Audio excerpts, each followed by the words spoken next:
होली का त्योहार क्यों मनाते हैं? इसके पीछे की क्या है वजह? हिंदुओं में होली के रूप में जानी जाने वाली एक पुरानी पूजनीय परंपरा है। यह भारत और नेपाल में एक राष्ट्रीय अवकाश है और अन्य देशों में एक क्षेत्रीय अवकाश है। यह व्यापक रूप से मनाया जाने वाला अवकाश भगवान राधा कृष्ण के दिव्य और चिरस्थायी प्रेम का सम्मान करता है। यह दिन भगवान विष्णु की नरसिंह नारायण के रूप में हिरण्यकश्यप पर जीत का जश्न भी मनाता है, जो बुराई पर अच्छाई की जीत का प्रतीक है। यह त्योहार कई उद्देश्यों को पूरा करता है, लेकिन यह मुख्य रूप से वसंत के आगमन का सम्मान करता है। इसे 17वीं शताब्दी के साहित्य में खेती का सम्मान करने वाले त्योहार के रूप में वर्णित किया गया है और यह समृद्ध भूमि और अच्छी वसंत फसल को याद करता है। हिंदू धर्म के अनुसार यह बसंत के जीवंत रंगों को अपनाने और सर्दियों को अलविदा कहने का समय है। हम होली क्यों मनाते हैं? होली भारतीय गर्मियों की शुरुआत, सर्दियों के अंत और प्यार के खिलने का प्रतीक है। यह त्योहार समृद्ध वसंत फसल के लिए एक आह्वान के रूप में भी कार्य करता है। यह पूर्णिमा दिवस की शाम को शुरू होता है, जो हिंदू कैलेंडर के फाल्गुन महीने में आता है, जो ग्रेगोरियन कैलेंडर में मार्च के मध्य से मेल खाता है। यह एक रात और एक दिन का चलता है। होलिका दहन या छोटी होली पहली शाम को दिया गया नाम है और होली, रंग वाली होली, डोल पूर्णिमा, धुलंडी, उकली, मंजल कुली, ययोंगसांग, सिंगमो, फगवा या जजीरी उत्सव के दूसरे दिन को दिया गया नाम है। होली के पीछे असली कहानी क्या है?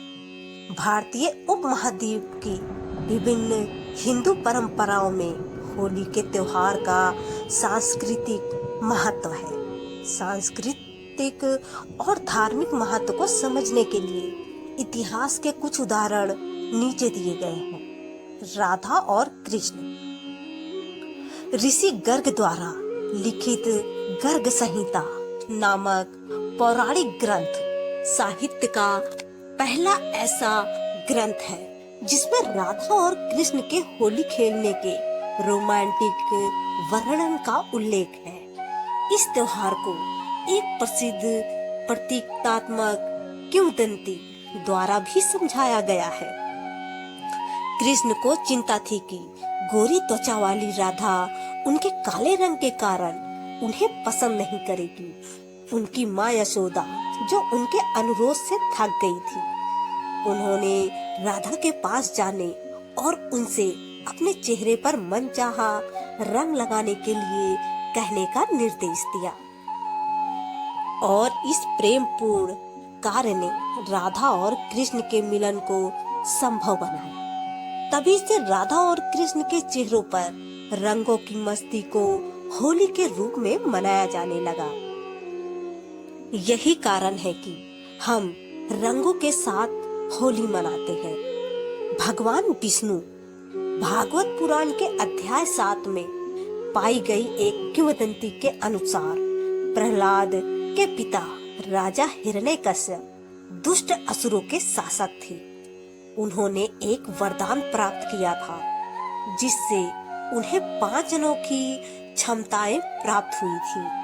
उन्हें ना तो मनुष्यों द्वारा मारा जा सकता था और ना ही जानवरों द्वारा। ना ही उन्हें अस्त्र, प्राक्षेप्त हथियार, ना ही किसी शस्त्र, हाथ में पकड़े जाने वाले हथियार द्वारा, ना ही जमीन पर, पानी या हवा में मारा जा सकता था। हिरण्यकश्यप अहंकारी हो गया था, खुद को भगवान मानने लगा और जोर देकर कहने लगा कि हर कोई केवल उसकी पूजा करे। हालांकि हिरण्यकश्यप का अपना बेटा प्रहलाद असहमत था और भगवान विष्णु के प्रति समर्पित था। हिरण्यकश्यप इस बात से क्रोधित हो गया। उसने प्रहलाद को क्रूर दंड दिया, लेकिन उनमें से किसी का भी उस युवक या उसके नैतिक विश्वासों को बनाए रखने के लिए संकल्प पर कोई प्रभाव नहीं पड़ा।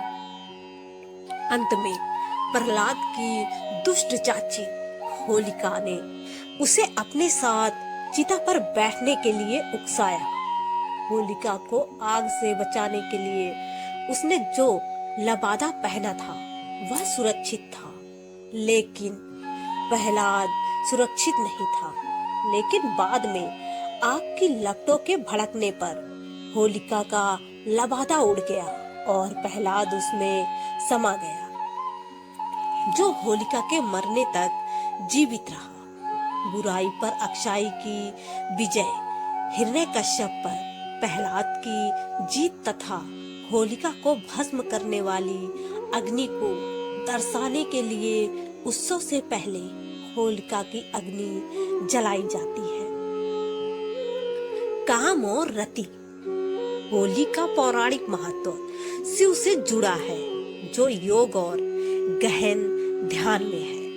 साथ ही शैव और शक्तिवाद जैसी अन्य हिंदू परंपराओं में भी बसंत पंचमी के दिन देवी पार्वती ने शिव को दुनिया में वापस लाने के लिए प्रेम के हिंदू देवता कामदेव की सहायता ली। योगी ने अपनी तीसरी आंख खोली और कामदेव को जलाकर राख कर दिया, जबकि प्रेम के देवता ने शिव पर बाण चलाए।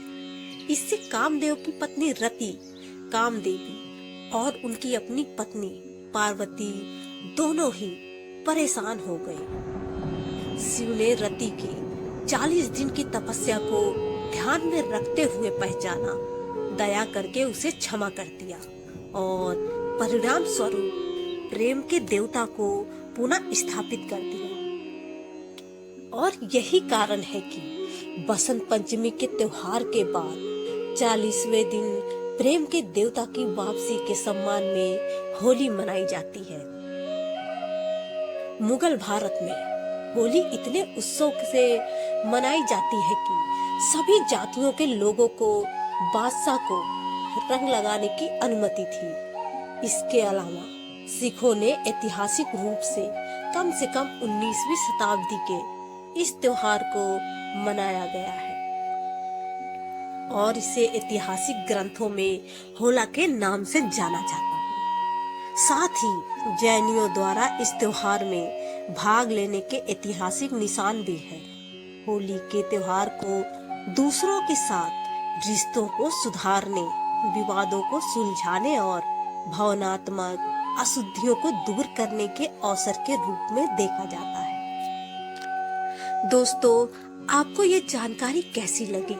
कृपया कमेंट करके जरूर बताएं। वीडियो पसंद आया हो तो लाइक करें और अपने दोस्तों के साथ शेयर करें। कमेंट बॉक्स में जय श्री कृष्णा लिखना ना भूलें और ऐसी ही और भी बहुत सारी कहानियों को सुनने के लिए चैनल को सब्सक्राइब जरूर करें।